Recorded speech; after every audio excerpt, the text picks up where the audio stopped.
కృపా సమృద్ధితో నీ పైన జాలి పడబోతున్నాడు ఆయన. విసుకక మొరపెట్టు, విశ్వాసంతో మొరపెట్టు, నిరంతరం మొరపెట్టు, నిత్యము పోరాడు, నిత్యము పెనుగులాడు.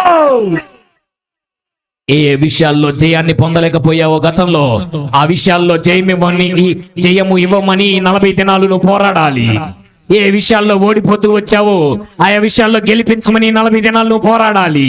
ఏ విషయం నిన్ను బాధ పెడుతుందో, ఏ పరిస్థితి నిన్ను వేదనకు గురి చేస్తుందో, ఏ విషయం నిన్ను కృంగతీస్తుందో, ఏ విషయం నిన్ను బలహీనపరుస్తుందో, ఆ విషయాల్లో విజయాన్ని ఇవ్వమని ఈ 40 దినాలు నువ్వు మొరపెట్టాలి, మొరపెట్టాలి, మొరపెట్టాలి.